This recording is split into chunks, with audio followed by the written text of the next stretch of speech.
നമ്മൾ തമസിൻ്റെ മണ്ഡലത്തിൽ കിടന്നാൽ, രജസിൻ്റെ മണ്ഡലത്തിൽ കിടന്നാൽ ധ്യാനത്തിലൂടെ വളരെ എളുപ്പമാണ് ബാധോപദ്രവങ്ങളേക്കാൻ. ഞാൻ ഒരു സമയത്ത് പറഞ്ഞിട്ടില്ലേ, പലരും പൂജയും ധ്യാനമൊക്കെ ചെയ്തിട്ട് മിക്കവാറും പോസസ്ഡ് ആണെന്ന്.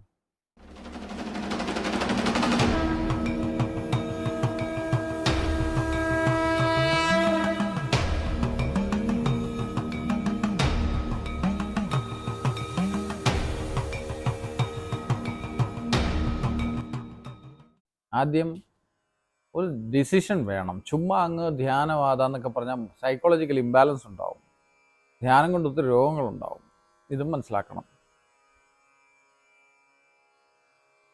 ഓരോ പ്രവൃത്തിക്കും അതിൻ്റെതായ ആക്ഷൻ റിയാക്ഷൻ ഉണ്ടാവുമല്ലോ. എന്തിനാണ് നമ്മൾ ധ്യാനം ചെയ്യുന്നത്? ഉറക്കത്തിന് പകരമാണോ ധ്യാനം?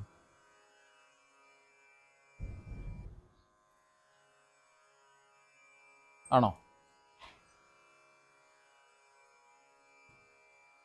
പാല് കൊണ്ട് കൈ കഴുകാം, അതിന് വിരോധമൊന്നുമില്ല. പക്ഷെ അതിന് വെള്ളമാണ് നമ്മൾ ഉപയോഗിക്കുന്നത്, ഇല്ലേ? ധ്യാനം അതിനുള്ളതല്ല. ഉറക്കത്തിന് പകരം വെക്കാനല്ല, ഉണരാനുള്ള മാർഗമാണ് ധ്യാനം, ഉറങ്ങാനുള്ള മാർഗമല്ല. പക്ഷെ ഇപ്പം എന്താ നമുക്ക് സംഭവിക്കുന്നത്? ഉറങ്ങിപ്പോകണം. എന്തുകൊണ്ട്? Because we R tired. നമ്മൾ ആവശ്യത്തിന് ഉറങ്ങുന്നില്ല, നമ്മുടെ ശരീരത്തിന് ആവശ്യമുള്ള റിലാക്സേഷൻ കിട്ടുന്നില്ല. എങ്ങനെ ധ്യാനത്തിലേക്ക് പ്രവേശിക്കാൻ പറ്റും? ഇനി ധ്യാനം ഉറക്കത്തിലോട്ട് പോയിട്ട് ധ്യാനത്തിലേക്കാണ് കിടക്കുന്നെങ്കിലും അത് തമസിന്റെ ധ്യാനമാവും, ഇരുട്ടായിരിക്കും, തെളിയില്ല ഒന്നും. ഇനി നമുക്ക് വളരെ ദേഷ്യവും സ്ട്രെസ്സും ഒക്കെ ആയിരിക്കും, എന്ത് ധ്യാനത്തിൽ പോയേക്കാം, ഫലമൊക്കെ ഉണ്ടാവും, പക്ഷെ അത് രജസിന്റെ ധ്യാനമാവും. ഇതൊന്നുമല്ലാതെ രജസും തമസും മനസ്സിന്റെ ദോഷങ്ങളാണ്. രജസ് എന്ന് പറഞ്ഞാൽ മനസ്സിലായോ? Fighting, temperament, anxious, active. തമസ് എന്ന് വെച്ചാൽ എന്താ? അലസ്യം, നിദ്ര. ഇങ്ങനെയുള്ള അവസ്ഥകളിൽ ധ്യാനം അപകടകരമാണ്. ഇങ്ങനെയുള്ള ധ്യാനമാണ് മിക്കവാറും നമ്മൾ കണ്ടത്. നമുക്ക് എങ്ങനെയെങ്കിലും ഉറങ്ങാൻ ഒരു സ്ഥലമാണ്, സാറി ഒന്ന് റെസ്റ്റ് ചെയ്തേക്കാം, അല്ലേ? ഒരു ഡീപ്പ് റിലാക്സേഷൻ. അതൊന്നും അല്ല ധ്യാനത്തിൻ്റെ ഉദ്ദേശം. ധ്യാനത്തിൻ്റെ ഉദ്ദേശം ആത്മസത്തയെ കണ്ടെത്തുക എന്നുള്ളതാണ്. So it's not for the weak mind. ഉറക്കമുണ്ടെങ്കിൽ വന്നിട്ട് ഉറങ്ങണം, അല്ലാത്തൊരു ധ്യാനമില്ല. ആഹാരം അതിയായിട്ടോ അല്പമായിട്ടോ കഴിച്ചിട്ട് ധ്യാനം ചെയ്തുകൂടാ, അത് ധ്യാനത്തിനുള്ളതല്ല. കാരണം ആഹാരം മിതവും ഹിതവുമായിരിക്കണം. എന്താ ഹിതം? ശരീരപ്രകൃതിക്ക് ഇണങ്ങുന്നതായിരിക്കണം. കണ്ടൊന്നും ധ്യാനിക്കാനൊന്നും പറ്റില്ല. ധ്യാനമാണ് പഠിക്കാൻ ഉദ്ദേശിക്കുന്നെങ്കിൽ. അല്ല, ഉറങ്ങാനാണെങ്കിൽ it's okay, relaxation it's okay. പക്ഷെ റിയൽ ധ്യാനത്തിൻ്റെ അകത്തേക്ക് ഭാഗത്തേക്ക് കിടക്കണമെങ്കിൽ ഈ കാര്യങ്ങളൊക്കെ പാലിച്ചേ പറ്റൂ. ആഹാരം, നിദ്ര, മൈഥുനം, ആവശ്യമില്ലാത്ത ഭയങ്ങൾ, ഇതൊക്കെ ഒഴിവാക്കേണ്ടി വരും. ആവശ്യമാണെന്ന് വെച്ചാൽ ബോഡിയെ പ്രൊട്ടക്ട് ചെയ്യാനുള്ളതൊക്കെ ഓക്കെ. ആവശ്യമില്ലാത്ത ചിന്തകൾ, ആവശ്യമില്ലാത്ത കാര്യം, ഞാൻ പറഞ്ഞല്ലോ, ശുദ്ധമായ ചിന്തകളെ കൊണ്ടുവന്ന എൻ്റെ ഇതുമൊക്കെ ബാധകമാണ്. ആഹാര വിഹാരാദികൾ അതിപ്രധാനമാണ്. ആവശ്യമില്ലാത്ത കാര്യങ്ങളിൽ നിന്ന് അബ്സ്റ്റെയിൻ ചെയ്യണം. ആവശ്യമുള്ള കാര്യങ്ങളിലേക്ക് മാത്രം മനസ്സിലാക്കണം. വളരെ സൂക്ഷ്മതയോടെ പോയെങ്കിൽ മാത്രമേ ധ്യാനത്തിൽ എത്താൻ പറ്റൂ. അല്ലെങ്കിൽ ഇതൊക്കെ രോഗകാരണമാകും. വിവിധതരം മാനസിക ശാരീരിക രോഗങ്ങൾക്ക് കാരണമാകും ധ്യാനം, യോഗം എന്നൊക്കെ ഇന്ന് പറഞ്ഞ് നടക്കുന്ന കാര്യങ്ങൾ. So be very careful. ആദ്യം മനസ്സിലാക്കുക, ഇതൊരു വീക്ക്നെസ് അല്ല, ഇതൊരു റിലാക്സേഷൻ പദ്ധതിയല്ല. ഇതൊക്കെ ഇതിൻ്റെ സൈഡ് എഫക്റ്റ് മാത്രമാണ്. ധ്യാനത്തിൻ്റെ ഉദ്ദേശം ആ ബലം, ആ ശക്തിയെ ജാഗരണം. ധ്യാനത്തിൻ്റെ ഉദ്ദേശം ആ സ്റ്റെഡിനെസ്, സ്റ്റെബിലിറ്റി, ആ പവർ, ഫോക്കസ്, വില്ലിങ്നെസ്, ഇതൊക്കെയാണ് വേണ്ടത്. അല്ലാതെ ധ്യാനം ചെയ്തിപ്പോൾ അവനെ കൊണ്ട് ഒന്നിനും കൊള്ളത്തില്ല, കച്ചവടം നിർത്തിപ്പോൾ അവിടെ കുത്തിയിരിപ്പാ. ധ്യാനത്തിന് പോയി അവൻ ജോലിക്കും പോകത്തില്ല. ഇനി ജോലിക്ക് ഇരിക്കുമ്പോൾ ഇടയ്ക്കിടയ്ക്ക് ധ്യാനമാണ്. ചോദിച്ചാൽ സ്പിരിച്വലായി പോയി എന്ന് പറയും. ഇങ്ങനെ കാണുന്ന ഒത്തിരി ബിസിനസ്സുകാരുടെ ഞാൻ കണ്ടിട്ടുണ്ട്. ഒത്തിരി ജോലിക്കാർ ഇതെല്ലാം വിട്ടിൻ്റെ പുറകെ ഇറങ്ങി പോണ കണ്ടിട്ടുണ്ട്. ഒത്തിരി വെൽ എസ്റ്റാബ്ലിഷ്ഡ് പ്രൊഫഷണൽസ് നശിച്ചു പോണ കണ്ടിട്ടുണ്ട്. ഒത്തിരി പേര് രോഗം കൊണ്ട് പ്രാണായാമാദികളൊക്കെ ചെയ്ത് ഒത്തിരി രോഗങ്ങൾ, യോഗിക് രോഗങ്ങൾ ഒക്കെ പിടിച്ച് കണ്ടിട്ടുണ്ട്. ഒത്തിരി പേര്, ചെറിയ എണ്ണമൊന്നുമല്ല. So be very careful. I want you to be strong, powerful, active, effective, yet relaxed. ഇതാണ് അഘോരതന്ത്ര ധ്യാനത്തിൻ്റെ ഉദ്ദേശം. It's not for the weak minds. It's not for weakness. If you're weak, wake up. If you're sleeping, wake up.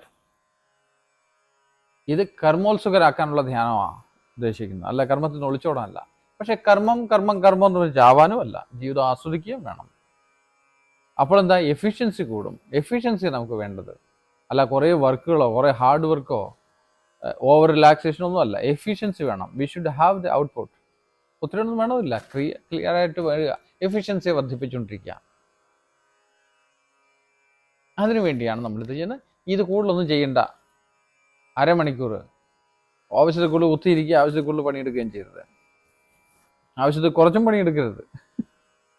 അതുകൊണ്ട് ശരീരം എപ്പോഴും active ആക്കി വെക്കുക. അത് വെറും exercise കൊണ്ട് മാത്രമല്ല, പ്രകൃതിയായിട്ട് ഇണങ്ങി ജീവിക്കണം. വേറെ വഴിയൊന്നുമില്ല. നമുക്കിവിടെ പ്രകൃതി വളരെ അന്യമായിക്കൊണ്ടിരിക്കുക. കേരളത്തിൽ പോലും ആരും കാണുന്നില്ല, ചെടികളും മരങ്ങളും സ്പർശിക്കുന്നില്ല. ഒന്നിനും ഡയറക്റ്റ് ആയിട്ടുള്ള ഒരു എക്സ്പീരിയൻസ് നമുക്ക് നഷ്ടപ്പെട്ടുകൊണ്ടിരിക്കുന്നു. അങ്ങനെയുള്ളപ്പോൾ ഒന്നും ധ്യാനമൊന്നും ഫലിക്കില്ല, ഒളിച്ചോട്ടം മാത്രമായി തീരും. മാത്രമല്ല, ഇതിനകത്ത് വേറെ ഡേഞ്ചറുകളുണ്ട്. നമ്മൾ തമസിൻ്റെ മണ്ഡലത്തിൽ കിടന്നാൽ, രജസിൻ്റെ മണ്ഡലത്തിൽ കിടന്നാൽ ധ്യാനത്തിലൂടെ വളരെ എളുപ്പമാണ് ബാധോപദ്രവങ്ങളേക്കാൻ.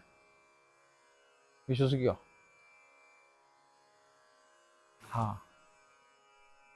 ഞാൻ ഒരു സമയത്ത് പറഞ്ഞിട്ടില്ലേ, പലരും പൂജയും ധ്യാനമൊക്കെ ചെയ്തിട്ട് മിക്കവാറും പോസസ്ഡ് ആണെന്ന്.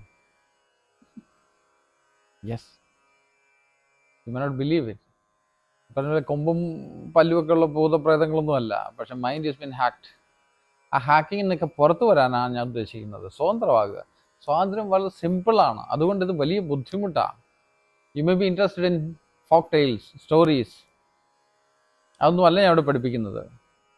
യാഥാർത്ഥ്യബോധത്തോടെ ജീവിക്കുക, സത്യത്തിലേക്ക് മനസ്സും ഹൃദയവും ഊന്നി നിൽക്കുക. പിന്നെ ചില കാര്യങ്ങളൊക്കെ നമ്മുടെ സാമാന്യ അണ്ടർസ്റ്റാൻഡിങ് ബിയോണ്ട് ഉണ്ട്, പക്ഷെ അതിനൊന്നും ഭയക്കേണ്ടതില്ല. കാരണം if you are rooted in the truth, if you know to clear the clutter, if you know cleanse yourself, your mind and body, then it's fine. ഇനി അത് പറ്റുന്നില്ലെങ്കിലാണ് നമ്മളിവിടെ ചെയ്യിക്കുന്നത്. നമ്മളിവിടെ വന്നിരിക്കുക, ഹോമങ്ങളിൽ പൂജകളിലൊക്കെ പങ്കെടുക്കുക, അത്യാവശ്യമായിട്ടൊക്കെ ബന്ധപ്പെട്ടിരിക്കുക. Will do it for you without even you knowing. And go do your duty. When you are prepared, when you are ready, come back for the higher level. അതാണ് ഞാൻ ഉദ്ദേശിക്കുന്നത്. എല്ലാവർക്കും ഒന്നും പറ്റിയൊന്നുമില്ല, ആളും കൂട്ടം കൂടിയൊന്നും പറ്റില്ല. പൂജാതി കാര്യങ്ങളൊക്കെ ഓക്കെ, ധ്യാനം സ്വയം ചെയ്യേണ്ടതാണ്, അതിലേക്ക് ഇറങ്ങേണ്ടതാണ്. ബാക്കിയെല്ലാം ഹോമ പൂജാതി കാര്യങ്ങൾക്കെല്ലാം അതിൻ്റെതായ ചില ഉദ്ദേശങ്ങളുണ്ട്. അതൊക്കെ കാലം കൊണ്ട് അതുമായിട്ട് ബന്ധപ്പെട്ട് സ്വയം മനസ്സിലാക്കിക്കൊള്ളും. അല്ലെങ്കിൽ ചോദിച്ച് കുറച്ചൊക്കെ മനസ്സിലാക്കാം. പക്ഷെ എത്ര ചോദിച്ചാലും എത്ര മനസ്സിലാക്കിയാലും അതിൻ്റെയൊക്കെ അപ്പുറമായിട്ട് ചില കാര്യങ്ങളൊക്കെ ഇവിടെ സംഭവിക്കുന്നുണ്ട്. So feel that. കാര്യങ്ങളൊക്കെ സ്റ്റെപ്പ് വൈസ് മനസ്സിലായില്ലേ? ആദ്യം ഇരിപ്പ് ഉറക്കണം, അതിന് മുമ്പ് കഴിപ്പൊക്കെ ഉറക്കണം, ഉദ്ദേശം ഉറക്കണം. ചുമ്മാ കയറി അങ്ങ് എഴുന്നേക്കല്ലേ. ഇനി കുറേ നിയമങ്ങളുണ്ട് പാലിക്കേണ്ടത്. കൃത്യമായി ഒരു സ്ഥലത്തിരുന്ന് ചെയ്യാൻ നോക്കണം. അഭ്യസിച്ചുറച്ചു കഴിഞ്ഞാൽ പിന്നെ എവിടെ ഇരുന്നാലും ഇതൊന്നും കുഴപ്പമില്ല. അതൊരു 41 ദിവസം അതിനുവേണ്ടി പ്രിപ്പയർഡ് ചെയ്തിരിക്കണം. അത് ഇപ്പം തൊട്ട് ചെയ്യണം. അല്ലാതെ ഇനി കുറഞ്ഞ ഒരാഴ്ച കഴിഞ്ഞ് ചെയ്യാമെന്ന് വെച്ചാൽ നടക്കില്ല. അതിൻ്റെ ഫലം പോകും. മനസ്സ് ഭയങ്കര കള്ളത്തിൽ നമ്മളെ പറ്റിച്ചുകൊണ്ട് പോകും. പക്ഷെ മനസ്സ് ഇത് രമിച്ചു തുടങ്ങിയാൽ മനസ്സ് തന്നെ നമ്മളെ സഹായിക്കും ഡീപ്പിലേക്ക് ഇറങ്ങാൻ. ഇത് കഴിയുമ്പോൾ ഓരോന്നും കണ്ടു തുടങ്ങുക. അതിന് മുമ്പൊരു കാര്യമുണ്ട്. എനിക്കൊരു കുണ്ഡലിനി ജാഗരണം എന്നൊരു, കുണ്ഡലിനി ഒന്ന് വിളിക്കണ്ടേ, വിളിച്ച് തൊട്ടിയാണത്തണ്ടേ, അതിനുള്ളൊരു പരിപാടിയുണ്ട്. പ്രാണനെ അപാനെ ഉണർത്തണം, എന്നാലേ പറ്റും. ഇതുവരെ പ്രാണന്റെ ക്രിയയല്ലേ ചെയ്തത്, ഇനി അപാന ക്രിയയോടുകൂടി അത് ഉണർത്തണം.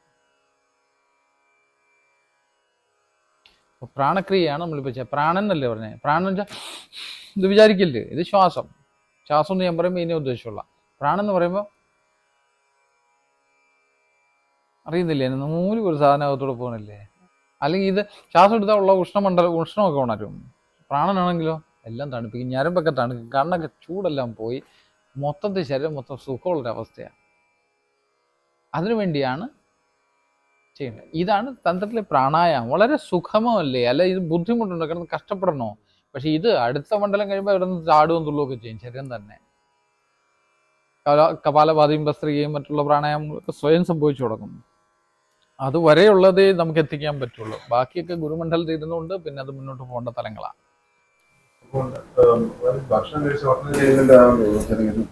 ഒരു ബുദ്ധിമുട്ടുണ്ടാവും. വയറ് അത് അങ്ങനെയൊക്കെ ചെയ്യാനാണ് ഉദ്ദേശിക്കുന്നതെങ്കിൽ ഭക്ഷണം മിതമായിട്ട് കഴിക്കുക. അത് ബുദ്ധിമുട്ടില്ലാത്ത രീതിയിൽ. കാരണം ആ മൂലവും ഒടിയാനവും മുറുക്ക പിടിക്കുന്നതിന് വലിയ പ്രാധാന്യമുണ്ട്. എങ്കിലേ ശക്തിയുടെ ചാലനം മേലോട്ട് തുടങ്ങുള്ളൂ, അല്ലെങ്കിൽ താഴോട്ട് പോകും.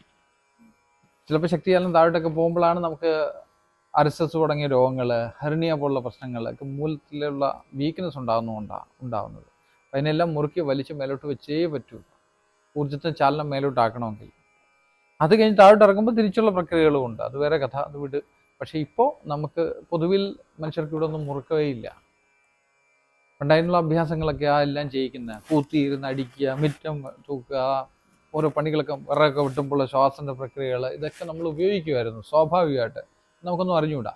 പട്ടിയും പൂച്ചയൊക്കെ ചെയ്ത് നോക്കുക, ഇവർക്കെല്ലാം ഈ വിദ്യ അറിയാം. മനുഷ്യന് മാത്രമേ പഠിക്കേണ്ടി വരുന്നുള്ളൂ. എല്ലാ ജീവജാലങ്ങൾക്കും ഈ വിദ്യ അറിയാം. ഈ പ്രാണനെ നിയന്ത്രിക്കാനും പ്രാണന്റെ സഞ്ചാലനം പഠിച്ചാൽ തന്നെ ആ ധ്യാനത്തിലേക്ക് നമ്മൾ വഴുതി വീണോളും. ബാക്കിയെല്ലാം സ്വയം സംഭവിച്ചോളും. മനസ്സിലായില്ലേ? ഞാനിപ്പോൾ പറയുന്നത് നമ്മൾ ഈ അനുഭവിക്കുന്ന പ്രാണനാണ്, പക്ഷെ ഇതിൻ്റെ കേന്ദ്രമായ പ്രാണനാണ് യഥാർത്ഥ പ്രാണനാകുന്ന ഈശ്വരൻ, അല്ലെ ആത്മതത്വം. അതിലേക്ക് എത്തിച്ചേരാനാണ് നമ്മളിതെല്ലാം ചെയ്യണത്. അതിലേക്ക് എത്തി അതിൽ പിടിച്ചു കഴിഞ്ഞാൽ പിന്നെ ഇതൊക്കെ സ്വയം നമുക്ക് മനസ്സിലാക്കി തുടങ്ങും. അതിൻ്റെ ചലനമാണ് ഈ പ്രപഞ്ചമായി കാണപ്പെടുന്നത്. പ്രാണന്റെ ചലനമാണ് ലോകം. പ്രാണൻ ചലിക്കും മനസ്സ്, മനസ്സ് ചലിക്കും പ്രാണൻ. ഈ രണ്ടും പരസ്പരം വിട്ടുമാറാ ഒന്നായിരുന്ന മനസ്സ് ചലിച്ചു തുടങ്ങും, പ്രാണൻ ചലിച്ചു തുടങ്ങും. പ്രാണൻ സ്ഥിരമാകുമ്പോൾ മനസ്സ് സ്ഥിരമാകും. മനസ്സ് ഫീമെയിൽ തത്വമാണെങ്കിൽ പ്രാണൻ മസ്കുലൈൻ തത്വമാണ്. പക്ഷേ ഈ രണ്ടും കൂടെ ലയിച്ചൊന്നാകുമ്പോൾ ബോധസത്യമാകും, സാക്ഷി തത്വം. അപ്പോഴാണ് സാക്ഷിയുള്ളത്, അല്ലാതെ ഇപ്പോൾ കാണുന്ന സാക്ഷിയല്ല. ഇതൊരു ഡ്യൂപ്ലിക്കേറ്റ് സാക്ഷിയാണ്. മനസ്സിൻ്റെ ഒരു വശം കാണുന്ന സാക്ഷി, മനസ്സിൻ്റെ മറുവശം കാണുന്ന സാക്ഷി, റിയൽ സാക്ഷിയല്ല. പക്ഷെ ഇപ്പോൾ ഇതല്ലേ പറ്റൂ, അതുകൊണ്ട് അവിടെ ഇരിക്കുക, ഇപ്പോൾ പറ്റുന്നിടത്ത് നിൽക്കുക. ചക്രം റിലാക്സ് ആകുമ്പോൾ നമ്മുടെ മനസ്സ് കംപ്ലീറ്റ് റിലാക്സ് ആവും.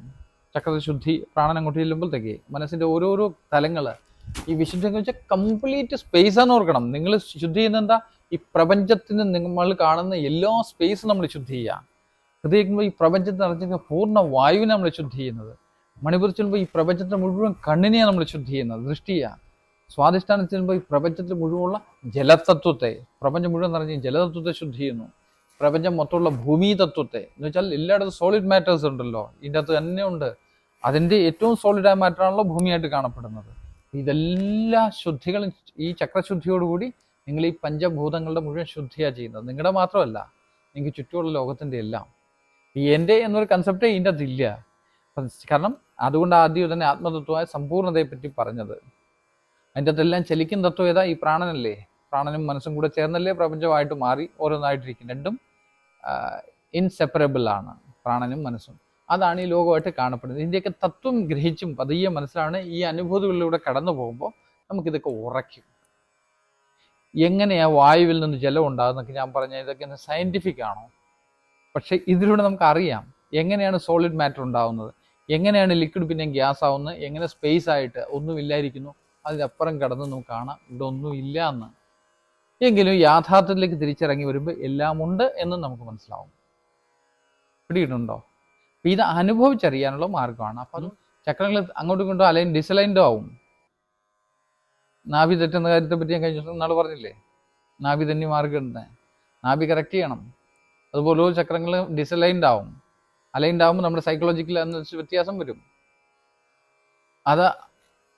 അതുപോലെ മനസ്സ് ഏതെങ്കിലും ചക്രങ്ങളിൽ ഏതെങ്കിലും ദളങ്ങളിൽ, ദളം എന്ന് വെച്ചാൽ എതളുകളിൽ കയറി പിടിച്ചിരിക്കും. അപ്പോൾ അവിടെ നമ്മൾ അഡമൻ്റ് ആവും. ഈ സാധനങ്ങളെല്ലാം ക്ലിയർ ചെയ്യണം. You have to become nobody. എന്തൊക്കെ എവിടൊക്കെ ആധാരമുണ്ടോ ആധാരങ്ങളെല്ലാം പോയി നിരാധാരനാവണം. സ്വന്തം പേര് ആധാരമൊന്നും പാടില്ല, ഉണ്ടെങ്കിൽ എല്ലാം കത്തിച്ചു കളാം.